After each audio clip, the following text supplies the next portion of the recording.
É isso mesmo, pessoal. Eu espero que vocês estejam tendo uma boa semana e hoje nós temos um assunto muito legal, que é a pirâmide submersa no Triângulo das Bermudas. Foram várias palavras aí que eu falei e eu tenho certeza que a gente vai poder explorar muito mais sobre esse grande mistério aí que todo mundo fala. Mas existe mesmo uma pirâmide que está completamente submersa pelas águas do Triângulo das Bermudas? O que é essa pirâmide? Por que ela é tão curiosa? Por que ela traz tanta pesquisa? Então acho que vai ser um episódio muito legal para a gente explicar um pouquinho sobre quem encontrou, quais seriam as possíveis origens, seria essa pirâmide um resquício e uma questão arqueológica que prova a existência de Atlântida? A gente vai falar muito sobre isso nesse episódio e eu acho que vocês vão gostar bastante. Muito bem, e eu acho importante falar um pouco a origem disso, né? Esse livro eu tive contato quando eu tinha 15 anos de idade, e eu vou falar uma particularidade aqui. Eu me lembro de uma forma muito marcante, eu lendo este livro e fazendo anotações com a minha lapiseira no metrô Santana, na estação Santana do metrô, onde tinham vários ônibus ali, né, que atendia toda a zona norte ali de São Paulo. Naquele momento não tinha o metrô Tucuruvi. E eu me lembro bem esperando lá o ônibus que atendia o meu bairro, lendo esse livro e minha cabeça já a mil, porque todos vocês, a grande maioria, sabe que acompanha a minha carreira. Eu sou historiador de formação, historiador profissional, também dentro da área da arqueologia, enfim, antropologia, todas as áreas aí que eu atuo. E aí fazia parte, né? Na verdade, essa pesquisa fazia parte de tantas outras que eu já fazia naquele momento, estudos que eu já fazia.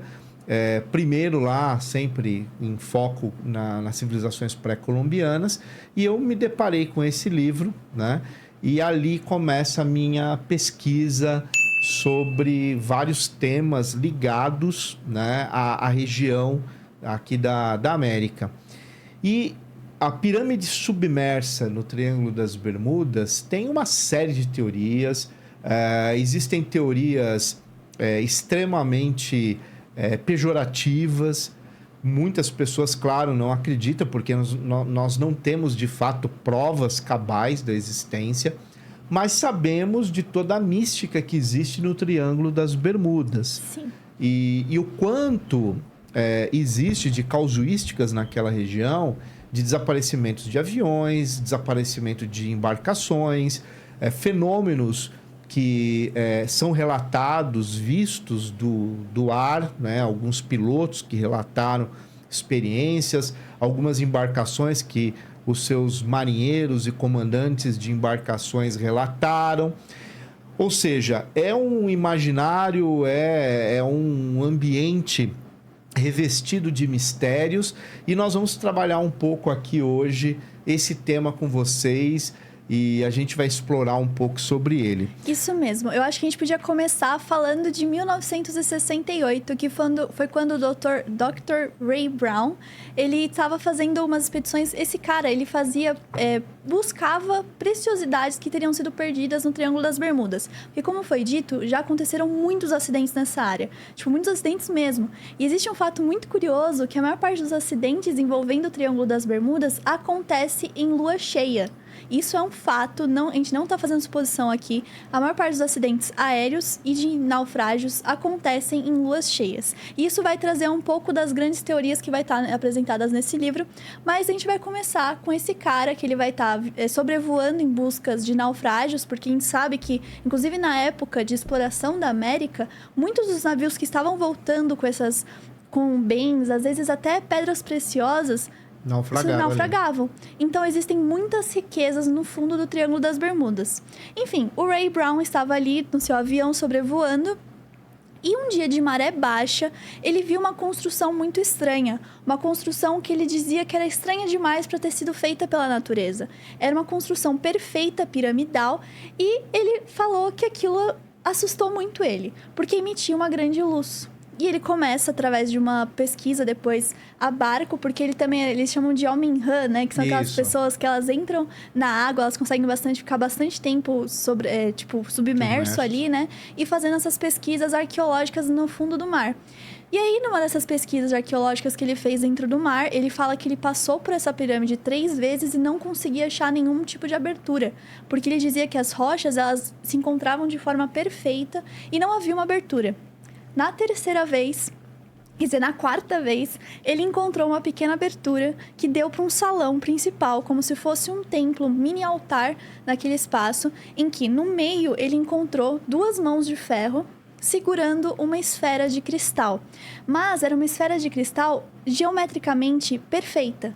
100% perfeita, com até um mistério em relação a como ela teria sido produzida. Como ela foi lapidada. Exatamente, para conseguir aquela perfeição. Então, eram 2 mãos de metal, um metal pouquíssimo comum pra gente, um metal que eles vão mais pra frente chamar de ouro de prata, acho que alguma coisa assim. Não lembro, tem um nome diferente, depois eu vejo. Dessas mãos de metal.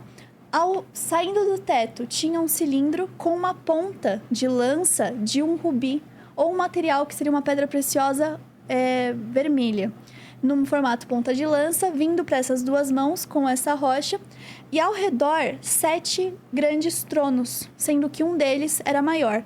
Então é como se fosse um auditório, pensa no centro, essa rocha com as mãos, uma ponta de lança em rubi e os 7 tronos ao redor. E ele fica extasiado, porque é algo que é completamente diferente de qualquer coisa que ele tenha visto, e no fundo do mar, completamente submerso. Então, ele com sua equipe, eles vão lá e conseguem pegar esse cristal e retirar esse cristal. Segundo os relatos dele, quando ele estava saindo, ele ouve uma frase, que é muito interessante, falando que o que você queria encontrar aqui, você já tem, nunca mais retorne. E ele fala que todas as pessoas que estavam envolvidas nessa tarefa, que eles estavam fazendo essa expedição e essa exploração, ouviram essa mesma coisa. Estando no barco, estando na água, eles ouviram a mesma coisa. E o que é mais bizarro ainda é que todos falam que não foi uma voz, porque eles não ouviram no meio sonoro. Então, já começou os mistérios aí. Foi no inconsciente ali, Foi no né? inconsciente. Todos ouviram isso. E aí, mais pra frente, é algo muito interessante, porque o Ray Brown, ele completamente parou as pesquisas dele. Ele nunca mais retornou a esse possível local onde ele teria encontrado essa pirâmide. Não foi mais identificado. Não foi mais identificado e ele nunca mais retornou. Mas as outras pessoas da tripulação que estavam com ele e tentaram voltar pro local, todas morreram em naufrágios. Todas. Então, talvez aquele aviso não tenha sido por acaso. Ele foi o único que respeitou e foi o único que sobreviveu dessa missão em específico.